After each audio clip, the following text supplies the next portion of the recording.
y se afana, ¿no es cierto?, por complacer a aquel que ama. Y no solamente, ¿verdad?, el novio y la novia, pero los esposos que se esperan que estén bien enamorados, no se cansan de complacer al esposo. El esposo no se cansa de complacer a la esposa. ¿Por qué razón? Porque están enamorados. De allí que si tú y yo estamos enamorados de Jesús, testificar no vendrá a ser una carga, no vendrá a ser un requisito legalista. No, ¿qué es lo que va a suceder? Va a surgir automáticamente. ¿Por qué razón? Un árbol de naranja no es necesario estarlo abonando y regando, motivándole al árbol de naranja para que dé naranjas. Va a dar naranjas porque es árbol de naranja. El cristiano entregado a Jesús, enamorado de Jesús, el resultado va a ser testificar, porque no podemos dejar de hablar y decir lo que hemos visto y lo que hemos sentido. Oh, apreciados hermanos y amigos que nos escuchan, es necesario compartir a Jesús. Y esto no es un legalismo, esto no es una carga. ¿Por qué razón? Me deleito en hacerlo. Con mi esposa, a menudo, yo me doy cuenta que ella trata de complacer a mi hijo, trata de complacerme a mí. Se va de compras. Y cuando regresa, ella empieza a sacar las cosas y empieza a mostrar. Papi, mira, te traje lo que aquí te gusta. Lo encontré en especial y aquí lo traje. Este lo traje para Oliver. ¿Por qué razón? Ella está pensando en aquellos que ella ama. Nosotros, cuando estamos enamorados de Jesús, hacemos lo mismo. Es necesario, por lo tanto, estar enamorados de Él para poder compartir este precioso mensaje. Y siempre existe el antes. La lección nos habla acerca de este antes, lo que éramos nosotros. Dice la Escritura en Efesios 2:3, entre los cuales también todos nosotros vivimos en otro tiempo en la concupiscencia. ¿Qué es concupiscencia? Parece un trabalengua, ¿no? Concupiscencia. Concupiscencia significa deseos. Y todos tenemos deseos. Esos deseos tienen que ser controlados, porque no es malo tener deseos. Hay deseos que cuando son controlados son deseos para hacer el bien. Deseos de que mi esposa esté feliz, deseos de que mi familia esté feliz, deseos de que la iglesia crezca, deseos de que la iglesia salga adelante, deseos de que la iglesia solucione, ¿no es cierto?, y resuelva sus problemas. Pero cuando esos deseos no son controlados, entonces viene a ser una concupiscencia de nuestra carne, haciendo la voluntad de la carne, es decir, la voluntad nuestra, y de los pensamientos. ¡Ay, los pensamientos! ¿Cómo cuestan ¿no es cierto?, controlar los pensamientos. Por eso alguien escribió que la mayor lucha, la mayor guerra que tú y yo libramos, no es contra el mundo, no es contra las tentaciones de afuera. La mayor guerra que tú y yo libramos es contra nosotros mismos.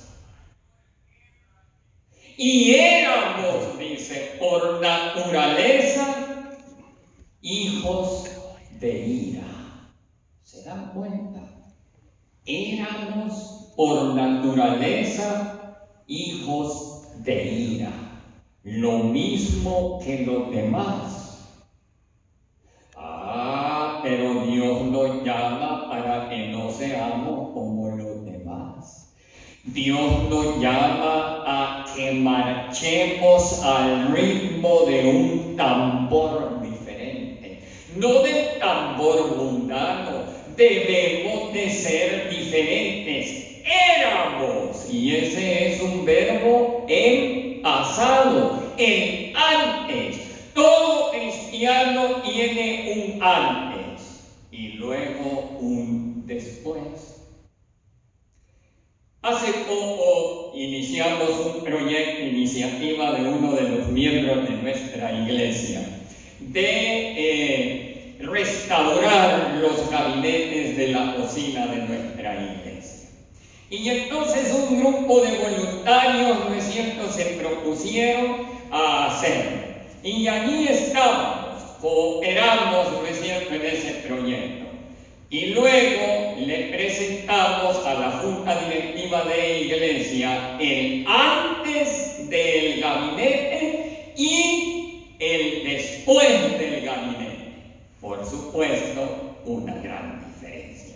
Todo cristiano debe de experimentar un antes y un después. El antes nuestro, si bien todos nosotros somos como suciedad y todas nuestras justicias como trapo de inmundicia, y caímos todos nosotros como la hoja, y nuestras maldades nos llevaron como viento. Oh, apreciados hermanos, tú y yo tuvimos un antes. Y si tú estás viviendo todavía un antes, es necesario experimentar un después. Y solo Dios lo puede hacer.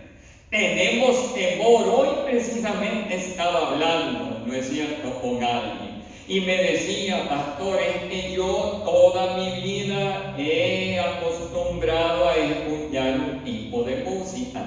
Toda mi vida he acostumbrado a tener pues un tipo de vocabulario, y al entregarme a Jesús yo sé de que ya no debo de seguir con eso. Y yo lo felicité porque exactamente de eso se trata. Hay un antes, pero debe de haber un después, y ese después no lo haces tú, lo hace Jesús en tu vida. Y es lo que debemos de cambiar. Nuestras justicias son como trapos de inmundicia. Dice Juan 8:44, este es uno de los pasajes más duros que yo he leído.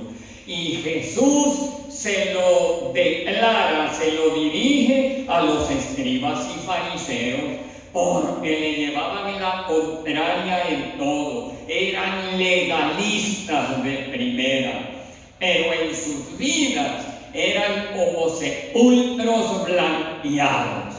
Por dentro había putrefacción, por fuera era pura apariencia. Y hay veces, ¿verdad?, de que nosotros fuimos así, pero algunos continuamos siendo así, y es necesario que haya un después. Dice el texto, Juan 8:44, sois de vuestro padre el diablo, y queréis hacer los deseos de vuestro padre. Él fue un homicida desde el principio y no no se ha mantenido en la verdad porque no hay verdad en él. Cuando habla mentira, habla de su propia naturaleza porque es mentiroso y el padre de la mentira.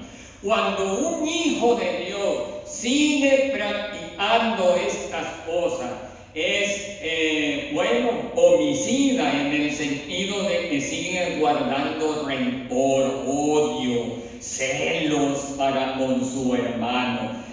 Pues es un homicida. No se ha mantenido en la verdad porque no hay verdad en él. Cuando habla mentira, cuando nosotros mentimos, hablamos levantamos falso testimonio, estamos mostrando que todavía estamos en un antes y es necesario experimentar un después. Pero ¿cómo se hace eso? La Biblia dice que nosotros en el antes, nosotros somos hijos del padre de la mentira. ¿Cómo duele eso? Pero Dios tiene una solución para eso y es el después. Juan 3 del 1 al 8. Vayamos a la Biblia, es un texto bastante conocido por la mayoría de nuestros miembros de iglesia oyentes. Es la experiencia de Nicodemo. Era un hombre letrado, era un escriba, era un hombre que sabía los rudimentos de la doctrina. Y dice en el versículo 1, había un hombre de los fariseos que se llamaba Nicodemo, un principal entre los judíos. Este vino a Jesús de noche. Fíjense qué interesante, viene de noche. ¿Por qué razón? No quería que lo vieran. Él quería, ¿se acuerdan ustedes de la mujer samaritana? Iba al mediodía, no en la mañana, no en la tarde al pozo porque había mucha gente. Le daba pena, la iban a criticar, la iban a señalar. Entonces iba al mediodía, pero Jesús le intercepta al mediodía. Él tiene tiempo para todos. Y es que en la noche Jesús no estaba, en su agenda estaba disponible y viene por la noche. Hay algunos que es necesario que vengamos a Jesús de noche. Nuestra vida está llena de cosas, de oscuridad, de tinieblas, de incertidumbre, pero Jesús nos llama: venga a mí y yo te responderé, dice el Señor. Y le dijo: Rabí, sabemos que has venido de Dios como maestro, porque nadie puede hacer estas señales que tú haces si no está Dios con él. Respondió Jesús y le dijo: de cierto te digo, que el que no naciere de nuevo no puede ver el reino de Dios.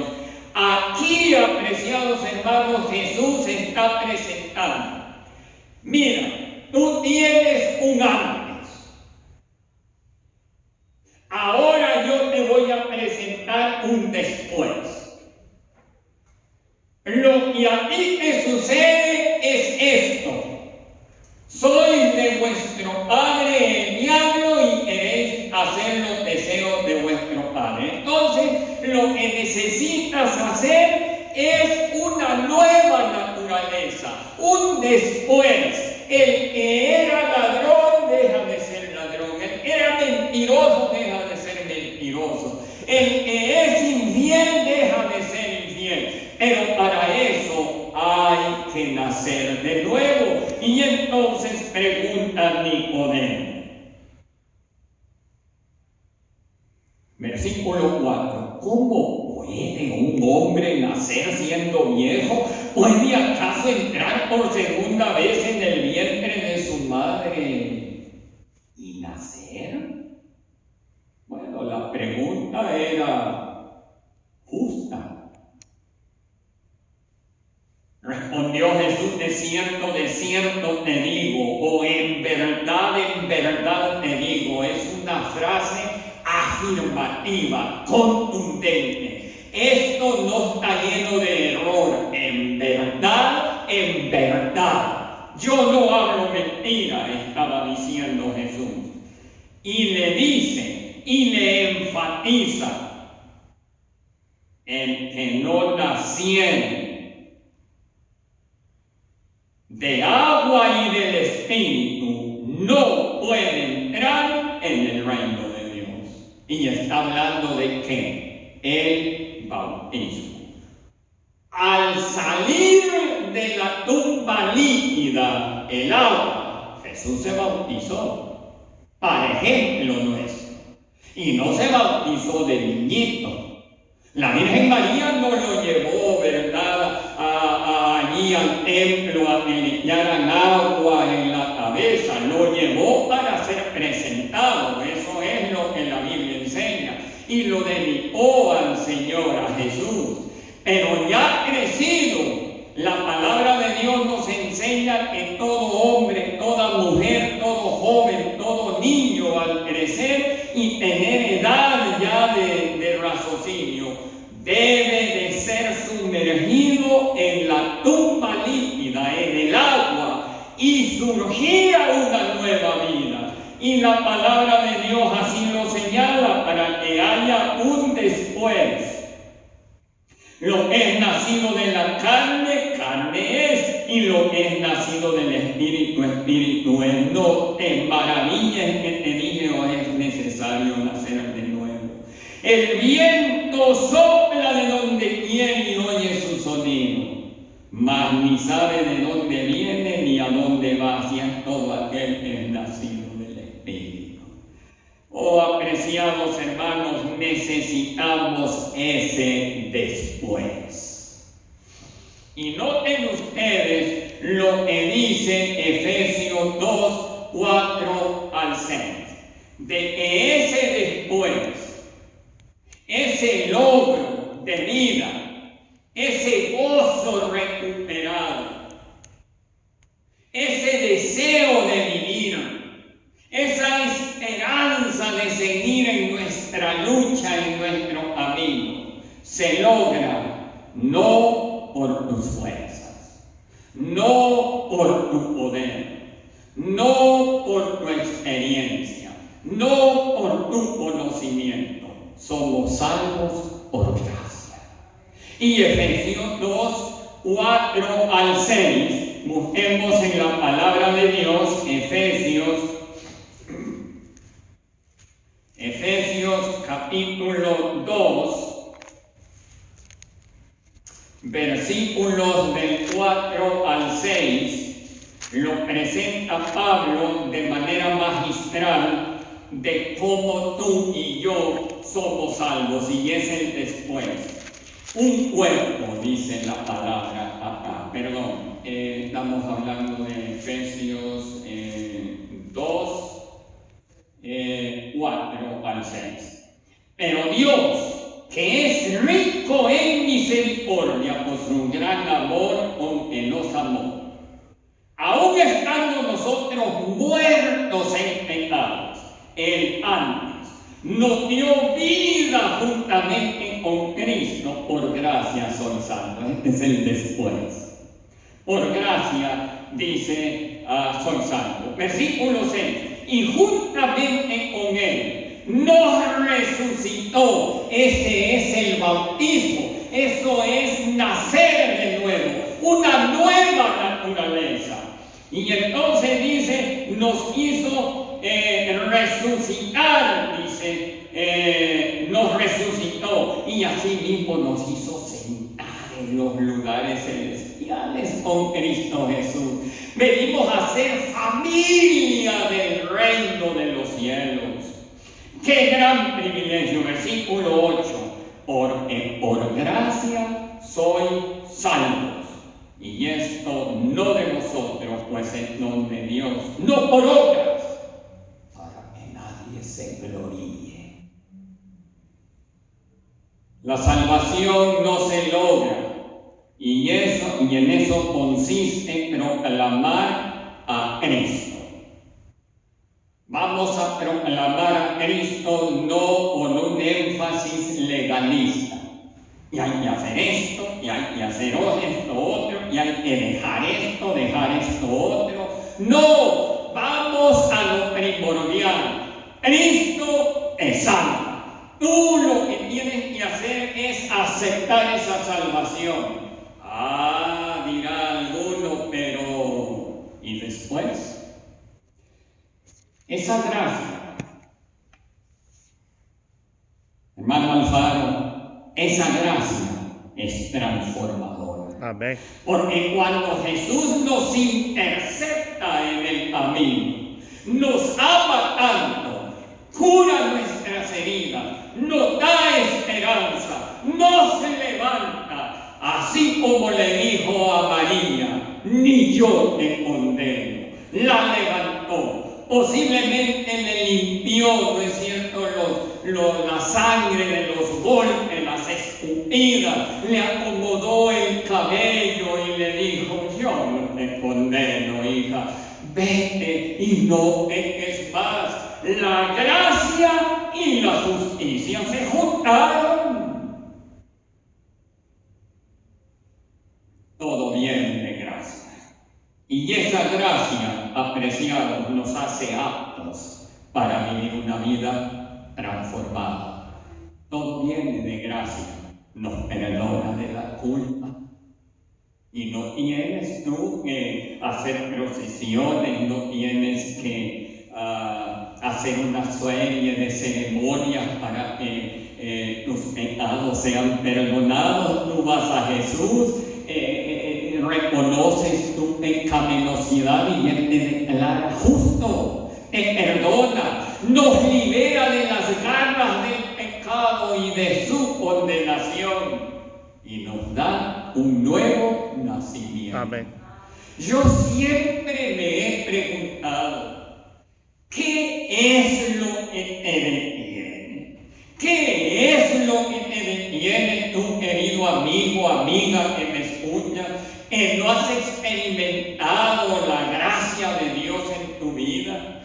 ¿Por qué te niegas en seguirlo si Él te ofrece perdón de la culpa, liberación de las garras del pecado y su condenación, y te ofrece un nuevo nacimiento y todavía te niegas? Por eso Jesús dijo, ¿y no quieres venir a mí para que tengas vida? Ven a mí y yo te daré vida y en abundancia. Pero no queremos. ¿Por qué razón? No lo entiendo. Jesús nos quiere dar liberación, paz, seguridad. Y esta gracia está disponible para todos. Aquí no vamos a ser exclusivos como sucedió desafortunadamente con el pueblo judío. Cuánta tristeza me dio leer, ¿no es cierto?, el letrero que habían puesto los judíos en el templo. En la entrada era nada más para los judíos, para el pueblo de Dios nada más.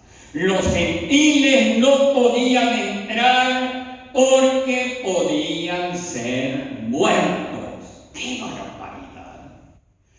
Pero yo me pregunto, ¿acaso a nosotros no nos ha sucedido lo mismo? De que a veces en nuestra iglesia, cuando vemos a alguien que está entrando con una indumentaria no apropiada para nosotros, decimos, no, ¿por qué viene a la iglesia así?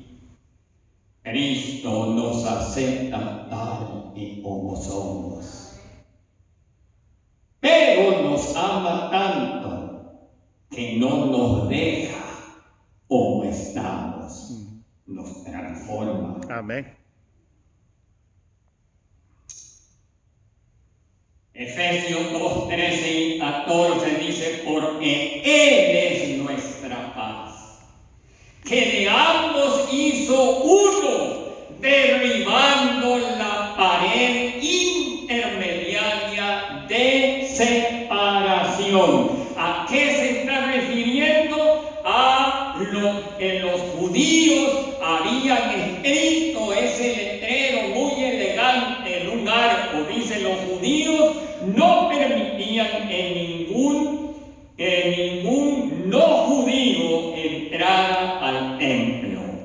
había una barrera de piedra de medio metro, de metro y medio de altura, con 3 grandes piedras escritas en griego y latín.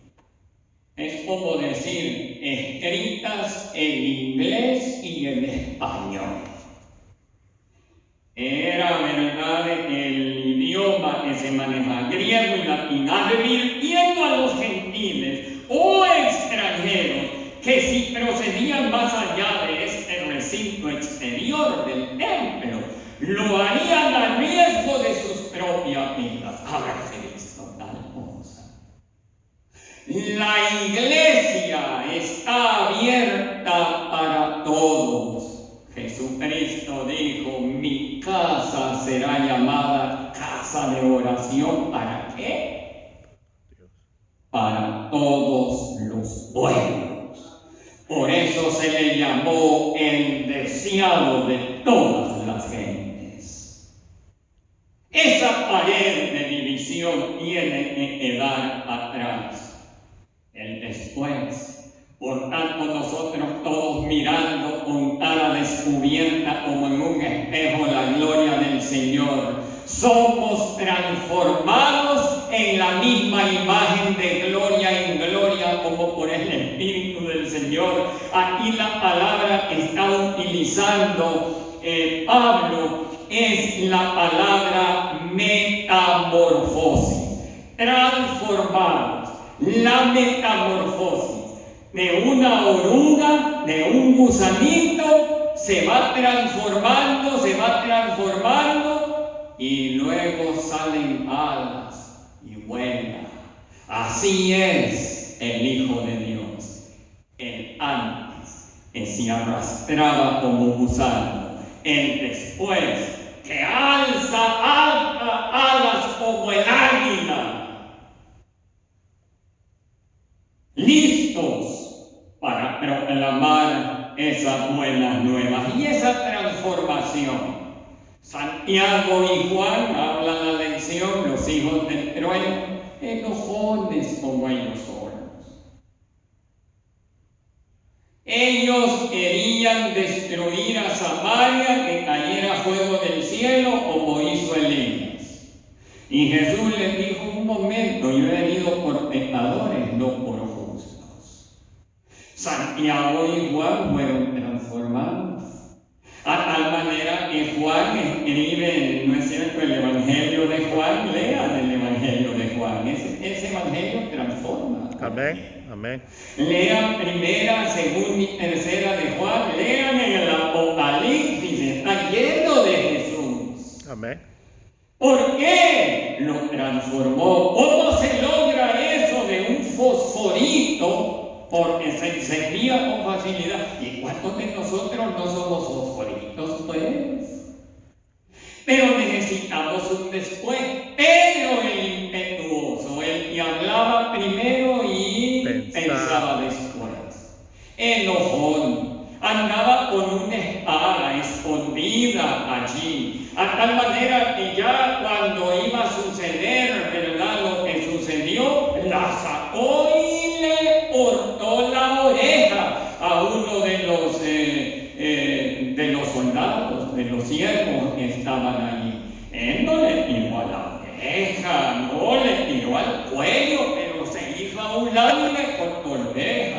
Saulo, el perseguidor de los cristianos, quería acabar con la secta prohibida, los primeros cristianos, y Jesús lo intercepta en el camino. Ya me pasé del tiempo. Amén, amén. Ustedes están allí en casa, tranquilos, así que si quieren ir a tomar agüita, pues vayan, tomen agua, quieren ir al baño, háganlo, y yo voy a terminar. Saulo, el perseguidor de los cristianos, Cristo lo hizo morder el polvo de la tierra para que experimentara un después. ¿Y saben qué hizo Saulo? Cuando mordió el polvo de la tierra, levanta su rostro y dijo, ¿qué quieres que yo haga? Estaba ahora docilito. a veces Dios tiene que hacer eso. ¿Y qué fue la orden que le dio Jesús? Me vas a hacer testigo. Vas a contar lo que yo he hecho. Amén. El argumento más poderoso en favor del Evangelio es un cristiano amable, amante y amable. El amor es el que mueve las cosas. Y Cristo nos ha llamado a precisamente hacer esto. El que tiene al Hijo tiene la vida, y el que no tiene al Hijo de Dios no tiene la vida. Jesús quiere darnos a nosotros vida en abundancia. Y para terminar vamos a aclarar esto. El que tiene a Cristo, dice 1 de Juan 5:12, tiene la vida. Y en base a esto algunos han dicho, bueno, acepta a Jesús como Salvador personal y haz lo que quieras. ¿Será eso? Eso se presta, ¿no es cierto?, para un libertinaje. Pero la palabra de Dios nos manda a lo siguiente. Hablaremos esto. Elena G. de White escribió una declaración de que nadie puede decir de que está salvo, pero el contexto es contraatacando o explicando el concepto de una vez salvo, siempre salvo. Y no es así. En la medida en que permanezcamos en Cristo, la salvación está asegurada. Porque no creemos en la gracia de Dios barata. Hay una transformación. Y de allí que el deber llega a ser un deleite y el sacrificio un placer. Amén. Cristo nos llama a que compartamos las buenas nuevas del Evangelio. Pero hay un antes y hay un después. Y ese después es maravilloso. Y en agradecimiento, en gratitud por lo que Él ha hecho en nuestras vidas, tú y yo somos llamados a cumplir con el deber que viene a ser un deleite y aún sacrificarnos por la causa del Señor, que viene a ser un placer. Amén. Oremos. Padre eterno, gracias por tu palabra que vive para siempre. Concédenos, Señor, ese privilegio de ser hombres y mujeres que compartamos estas buenas nuevas del Evangelio.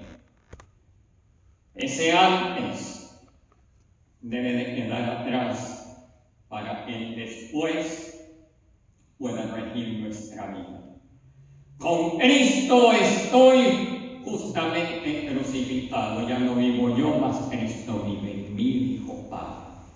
Que esa sea nuestra experiencia. Oramos en el nombre de Jesús.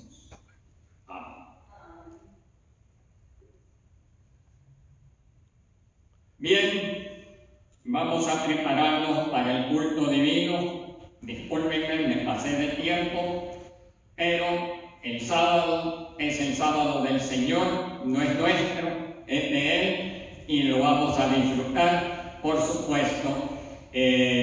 Vamos a gozarnos, ¿verdad?, con el culto divino. Tome su tiempecito para hacer algunas cositas y vamos a regresar en 3 minutitos.